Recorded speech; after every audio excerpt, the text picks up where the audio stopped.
Video ini merupakan kelanjutan dari part sebelumnya.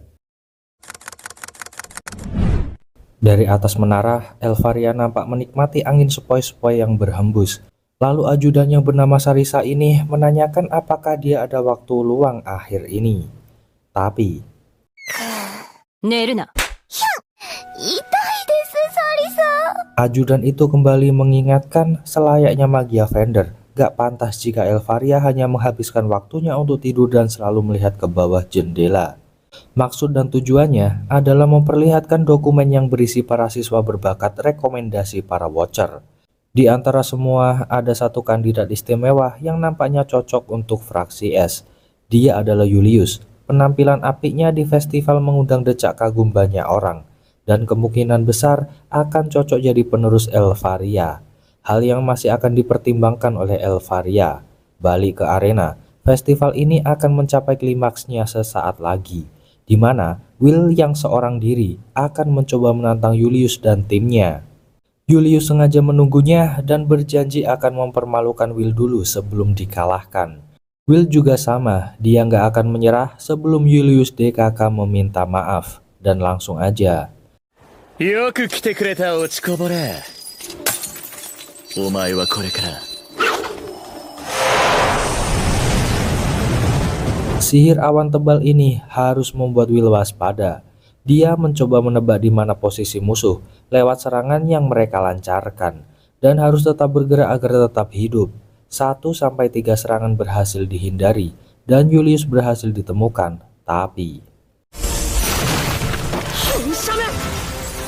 何をしているんだ落ちこぼれ。私たちは一歩も動いていないというのに。 Julius menampakkan sihirnya. Dia membuat dirinya menjadi 5. Will tentu nggak mengerti sihir apa yang digunakan ini, dan salah satu cloningan di depan Will ini sengaja dia ledakkan yang membuat Will harus terjebak dalam balutan kristal es. グラスト。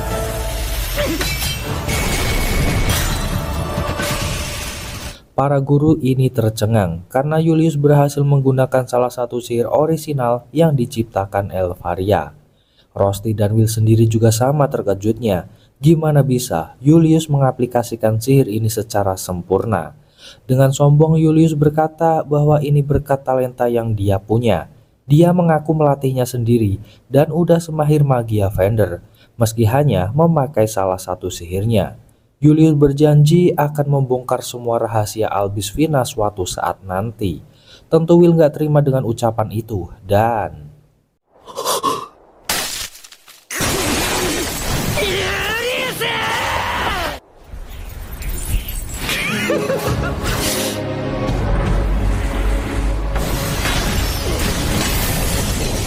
dia memanfaatkan cloningannya yang juga bisa menghasilkan sihir sesuai dengan kehendaknya. Dua anak buahnya juga sama, menyerang Will tiada henti. Lalu そして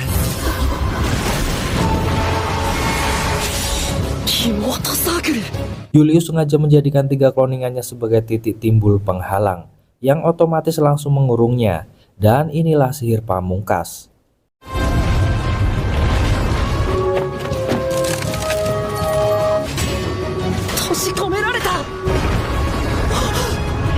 Zernia Kauris.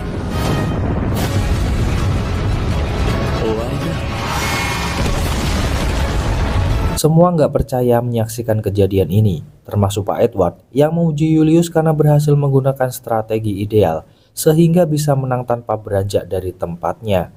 Julius sendiri dengan pede menanyakan pada para pencari bakat bahwa sihir es Albisvina barusan udah dia kuasai dengan sempurna dan yakin bisa jadi penerus Elfaria.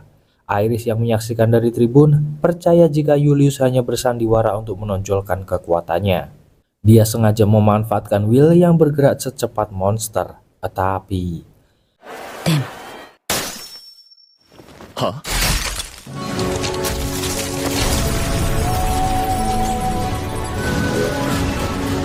Julius masih bertanya-tanya gimana caranya Will berhasil selamat. Dia sadar jika susah mengontrol emosi jika udah membahas Elfaria. Julius segera menyerangnya lagi, tapi 今度こそ無様な姿を晒せ。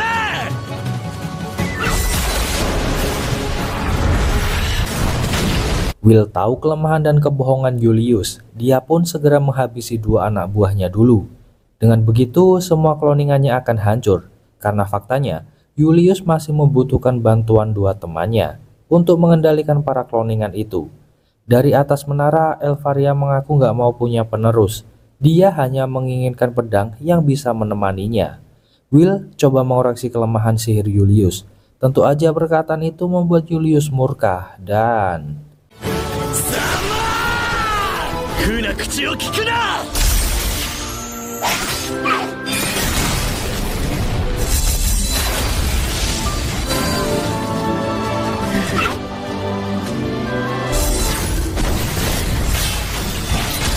Meski benci mengakui, tapi Julius jujur jika memang dia belum sanggup mengendalikan cloningannya.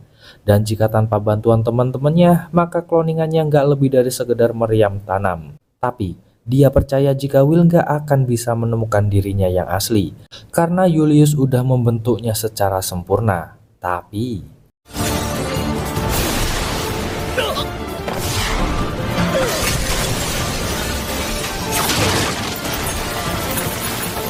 Will berhasil menemukan Julius karena perbedaan mencolok dari suhu tubuhnya. Apalagi, Julius belum begitu mahir mengendalikan, sehingga membuat hawa dingin bocor pada cloningannya yang mengakibatkan pembekuan di bawah kaki cloningan.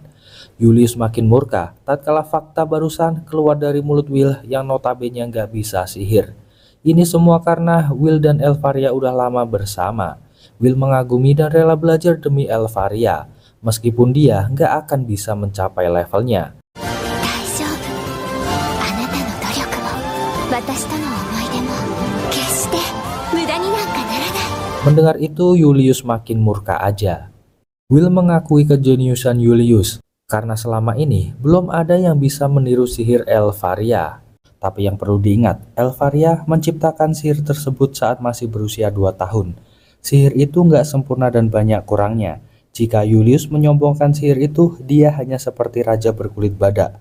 Julius pun baru menyadari bahwa kebanggaannya menguasai sihir ini hanya selevel balita. Julius makin gak terima. Dia berusaha membuktikan dengan membuat 8 cloningan dan...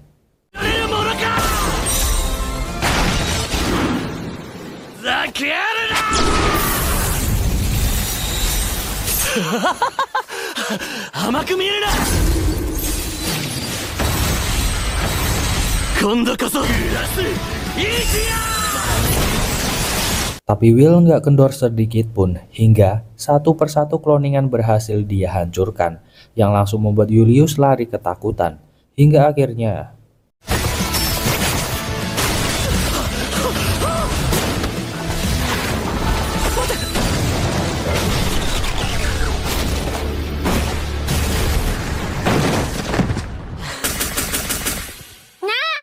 tinju itu berhasil membuat seisi stadion bergemuruh menyambut kemenangan Will. Colette segera menghampiri. Semua percaya jika Will dan timnya hanya tinggal mengambil mahkota. Tapi siapa sangka Wignall berhasil mencuri mahkota itu di saat Julius dan Will sibuk bertarung. Dan merekalah yang dinyatakan sebagai pemenang di turnamen tahun ini. Will Selford. やれやれ。 3.9 点直下正体だ。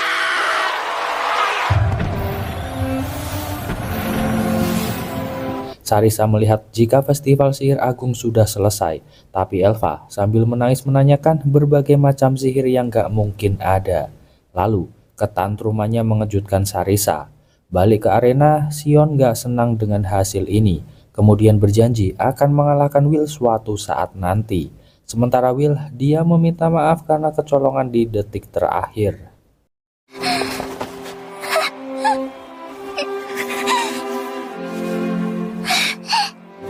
でも約束は守れたよ。